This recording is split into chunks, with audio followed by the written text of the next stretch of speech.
Radio OTK. La radio OTK.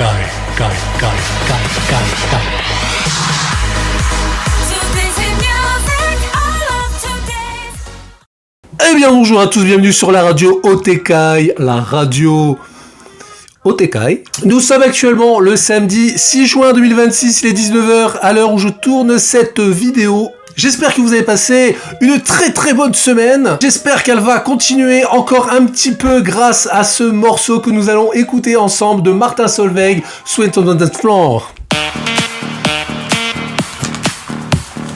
Je déconne. On n'est pas là pour passer dans la musique.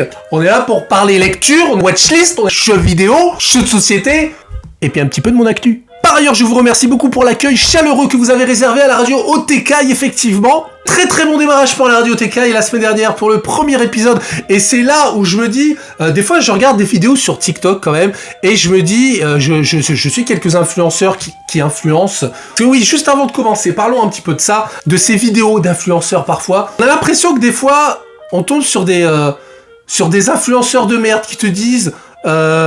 ouais, tu vas voir, continue, tu vas percer, ça va marcher, il faut jamais t'arrêter, moi ça fait plus de 30 ans que je galère, que je fais plein d'échecs et tout, et là maintenant j'ai réussi, et bah ça y est, moi je suis content. Les gars, première radiothèque, la première vidéo que j'ai mis sur YouTube, avec les vues sur TikTok, hein, parce que j'ai posté aussi sur TikTok, je me suis tapé un incroyable démarrage.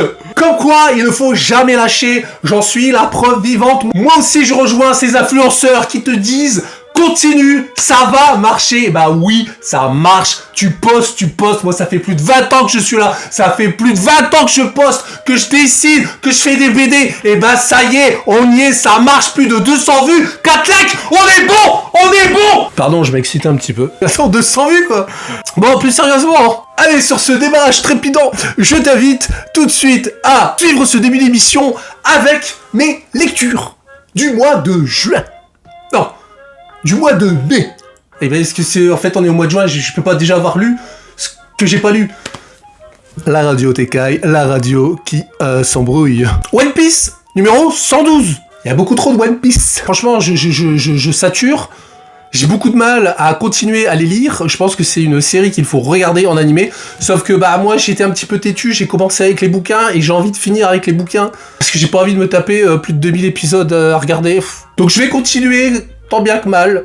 Par ailleurs, petite question pour les fans de One Piece. Je sais pas, pour ceux qui ont suivi Game of Thrones à l'époque, vous vous souvenez quand même que c'était très difficile à l'époque de suivre Game of Thrones sans se faire spoiler. Moi je me souviens, je m'étais baladé un jour dans les rues de Béthune, j'évitais tous les spoils sur les réseaux sociaux, et j'étais arrivé à la saison 5 ou 4, je sais plus, quand Jon Snow, voilà, hein, tu sais, si t'as vu Game of Thrones, tu sais, et en fait il y avait marqué sur le mur, tagué, voilà, Jon Snow,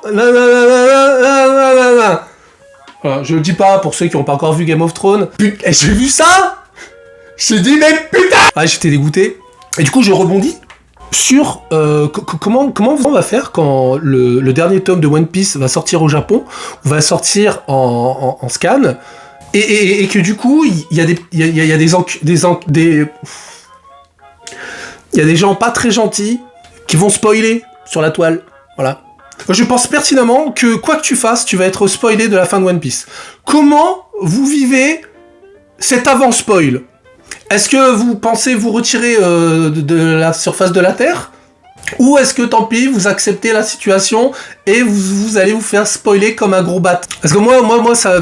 Alors, je suis pas un grand fan de One Piece, hein, je suis la série, mais je serais un grand fan de One Piece, comme j'ai pu l'être pour Dragon Ball, ça me ferait tellement chier de me faire spoiler comme ça la fin de One Piece après autant de tomes, après autant d'épisodes. Je n'imagine pas la détresse émotionnelle de ces fans qui vont se faire spoiler. J'aurais bien aimé avoir ton avis là-dessus. C'est pas pour me moquer, loin de moi cette idée, c'est pour avoir ton impression. Comment tu le vis, toi ? Parce que moi déjà, le Game of Thrones, je suis pas trop fan de Game of Thrones, hein, mais je les avais là. parce que j'ai quasiment essayé de tout faire pour éviter les spoils. Mais tu ne peux pas éviter les spoils dans la réalité, tu ne peux pas. T'es pas à l'abri d'entendre quelqu'un dans un magasin te dire « Ah, t'as vu ?» Bref, passons. La quête de l'oiseau du temps, tome 1, tome 2. Alors, comme tu peux remarquer derrière, j'ai un poster et puis l'album ici, l'intégrale de la quête de l'oiseau du temps, que j'aime beaucoup. Et j'aimais tellement que je n'avais pas envie de commencer la quête de l'oiseau du temps avant la quête, donc le cycle avant la quête, parce que pour moi la série se suffisait elle-même et j'avais pas forcément envie de retrouver un autre dessinateur que Loisel sur cette série. Donc j'ai mis des années, on me l'a recommandé plusieurs fois, et puis là l'occasion s'est présentée, et franchement ça va, j'adhère bien, j'attends de voir la suite, pour l'instant je suis qu'au tome 2, ça se lit très bien. Et ça me donne envie de relire la quête de l'oiseau du temps. Ça fait des années quand même que je l'ai lu ce truc. Planetarium Ghost... Attends, je vais la refaire en anglais. Planetarium Ghost Travel, tome 1. C'est tragique et mignon. En gros, on est dans un monde où les gens ne meurent pas, les gens s'endorment. Et en s'endormant, ils se transforment en arbres. Et ça dans tout l'univers. Et un petit bonhomme là, comme ça, qui voyage à travers tout l'univers pour manger les fruits de ces arbres. C'est le seul au monde à pouvoir... Pardon, c'est le seul dans l'univers à pouvoir faire ça. Et du coup, en mangeant ces fruits, il a les souvenirs des humains qui sont devenus des arbres, du coup. Alors, c'est tout mignon, et c'est tout bien. Je suis très curieux de voir où ça va aller, donc je vais lire le tome 2. Tower Dungeon 3. Alors ça, c'est une claque auto... Alors, j'ai appris récemment que c'était l'auteur de Blame, si je ne dis pas de bêtises, qui a fait ce manga. Je suis pas trop fan de Blame, j'aime beaucoup graphiquement, mais j'ai eu du mal à suivre un petit peu l'histoire, j'ai pas accroché.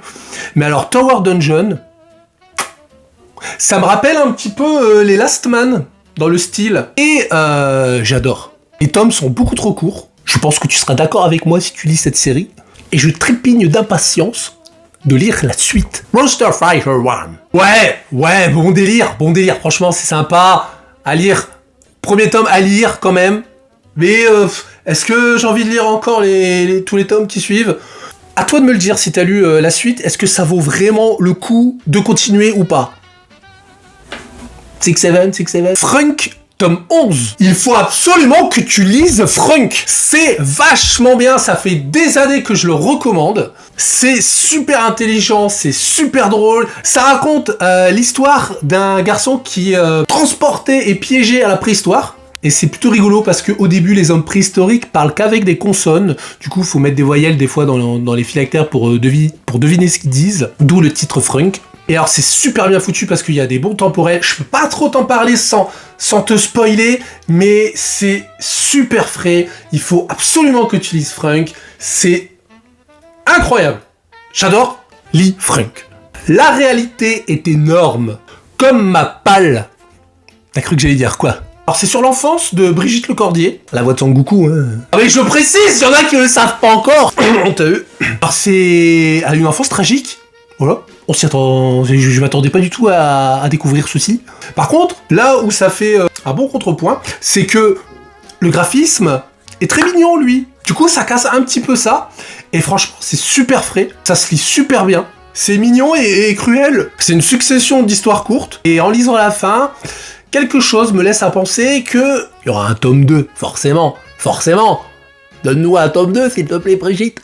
Brigitte, que je salue au passage. J'ai eu la chance de rencontrer Brigitte comme beaucoup d'entre vous. Et j'en étais fortement ému. On passe à la watchlist jingle.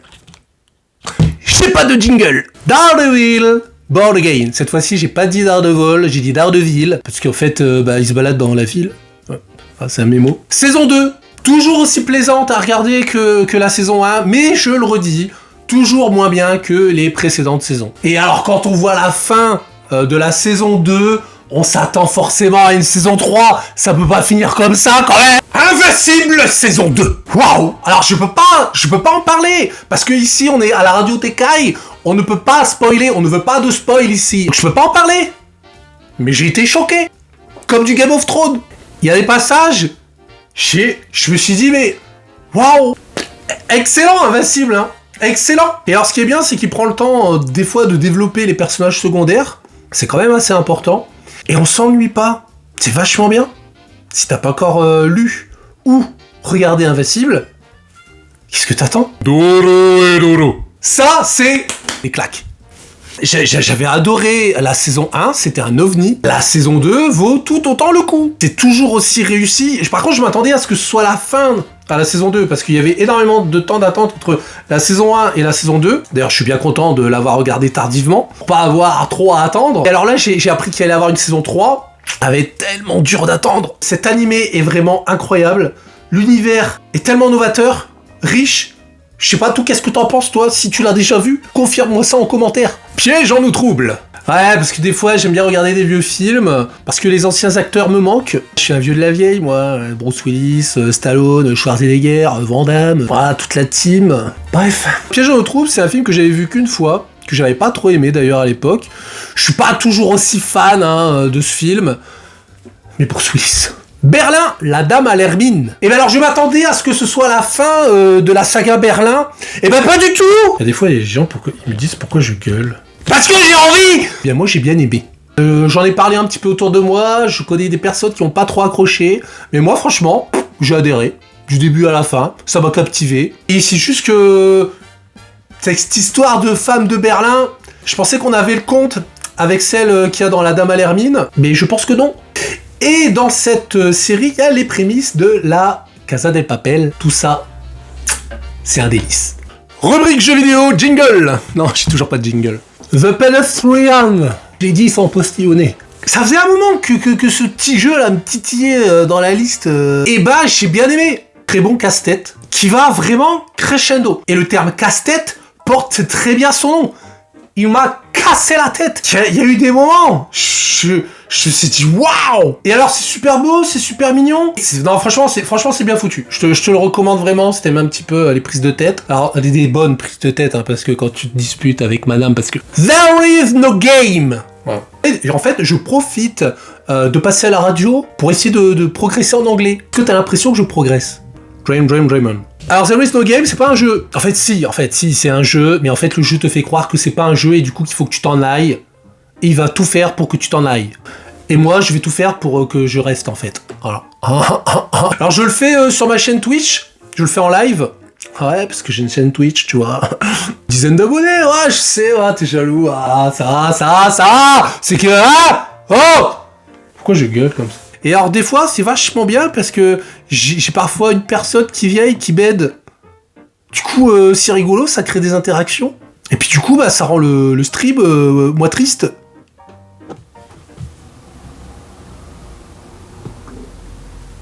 Bref c'est sympa ce petit jeu, ça me rappelle un petit peu Stanley Parable Deluxe. C'est moins bien que Stanley Parable. Mais pour l'instant j'en suis qu'au chapitre 3. Donc j'attends de voir, mais ça me captive moins qu'un Stanley. Jeu de société. Il me faut vraiment un jingle. Zénith. Alors je confirme, j'ai essayé à 4. Et bah c'est beaucoup mieux à 2. Voilà, c'est tout ce que j'ai à dire. Les druides d'Edora, alors c'est sympa, la mécanique est chouette, c'est très riche, il y a beaucoup de choses, c'est un bon jeu de gestion. Mais alors je sais pas pourquoi, je n'ai pas adhéré. À base, je suis pas trop jeu de gestion, mais je sais pas, il m'a manqué un truc et je ne saurais pas l'expliquer. C'est peut-être le plateau principal le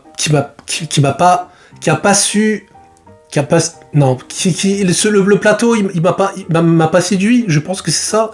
Je vois que ça, franchement, Chips. Waouh. Alors c'est un jeu de pari, super facile à sortir, t'enchaînes rapidement les parties, que dire de plus? Harmonie, un autre jeu de gestion, et pour le coup, je l'ai trouvé très mignon. Il faut enchaîner des petites tuiles, voilà, selon les cartes que t'as prises et tout. Franchement, c'est tout mignon. Et t'as envie de remplir tous tes objectifs. Alors, très sympa. Eternal Deck. Oh, putain. J'adore ce jeu. L'univers me fascine. En gros, t'es dans le monde des éternels, il faut que tu les réveilles, et quand tu les réveilles, il y a une malédiction. Et quand il y a une malédiction, il faut que tu calmes l'éternel pour ôter la malédiction. La malédiction, c'est une sorte de malus que t'as dans le jeu, et quand tu l'as, c'est quand même assez chiant, donc il faut le retirer rapidement. Il y a une dizaine de scénarios, je crois. J'ai fait le premier seulement pour l'instant, mais j'ai trop adoré, et j'ai hâte de faire les prochains. Eternal Deck, très bonne découverte. C'est un genre de... C'est un peu comme Chips, voilà, c'est un jeu de paris, qui se renouvelle quand même beaucoup, parce qu'il y a des règles différentes, vraiment à chaque tour de jeu. Ça se joue bien, voilà. Love Letter. Alors j'aime beaucoup ce jeu, je le sors dès que faire se pute. T'as qu'une seule carte rôle qui va changer à chaque tour, et le but c'est que tu sois le dernier à avoir une carte en main. Si les autres ont plus de cartes dans leurs mains, t'as gagné. For a Crown, for a Crown. Un jeu royal, voilà. Alors graphiquement c'est super chouette, le jeu est super joli, et en fait faut faire des coups de péripatéticienne à tous tes adversaires pour remporter la couronne. C'est très bien. J'ai perdu, mais c'est très bien. C'est mieux sans eux. J'aime beaucoup le jeu de mots. Tu dois faire deviner 2 mots à ton équipe sans hésiter, sans dire le moindre Sinon, c'est l'équipe qui marque un point. Et plus tu vas hésiter, plus tu vas dire de plus tu risques d'avoir un gage. Donc les gages sont assez rigolos. J'en ai fait les frais. Mes actualités. En ce moment, ça bosse toujours sur le hors-série numéro 2 de Only Two. Et dans pas longtemps, je serai au festival BD de Delémont. Delémont se trouve dans le Jura suisse. Si tu veux venir te faire dédicacer un album, je serai là. Et en plus, il y aura donc mes albums brochés qui seront là. Donc Only Two. Attends, je vais les chercher. Donc j'irai dédicacer la nouvelle version de Only Two, le pilote donc au format broché, le hors-série, le tome 2. Ça reste entre nous. Et puis bien sûr, Beats and All, pour les amoureux de la pop culture. Voilà, n'hésitez pas à venir nombreux, je serai là pendant les 3 jours. Le 19, le 20 et le 21 juin. Je vous avais pas donné les dates. Et voilà, c'est tout pour cette émission, j'espère que vous l'avez appréciée. Si c'est le cas, n'hésitez pas à la liker, à la partager. Vous pouvez même, à la rigueur, mettre un petit commentaire. Et puis voilà, si j'arrive à dépasser les 250, les 220 vues, je vais pas trop être prétentieux. Peut-être qu'il y aura une 3e émission au mois de juillet. Oh, soyons fous. Ça dépend de moi, en fait. Que de moi. Ouais, parce que je fais ce que je veux, en fait. C'est ici que s'achève la Radiothéca. Je vous souhaite une excellente fin de journée, ou une excellente soirée, ou une excellente nuit. Ça dépend à l'heure à laquelle tu regardes cette vidéo. Et cette fois-ci, je vais quand même terminer cette radio avec un morceau de Daft Punk, Rising on the Floor. Je déconne. C'est un livre. Ouais. Que tu es naïf. Que tu es naïf. Au début, je pensais pas que t'étais si naïf, mais maintenant, en y repensant, je pense quand même que si. Au début, franchement, je me suis dit, voilà, je vais lui faire la blague. Il va pas forcément y croire. Et puis en faisant ce petit geste là, en accordant un petit peu de magie. D'ailleurs, en parlant de magie, c'est le Necronomicon, c'est marrant. Pardon. Je me suis dit voilà, peut-être que tu vas y croire.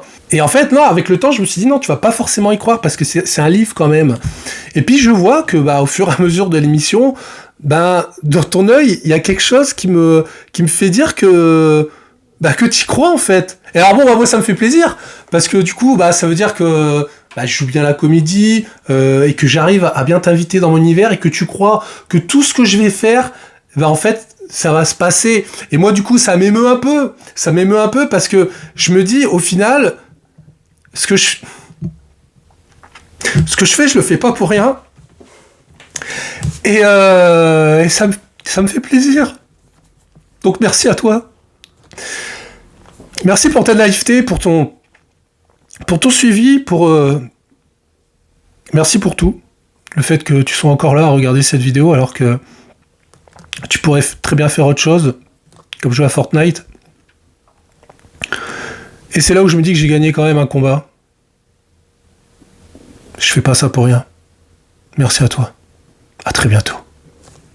Ciao, ciao. Putain, il m'a ému. Radio OTK. La radio OTK.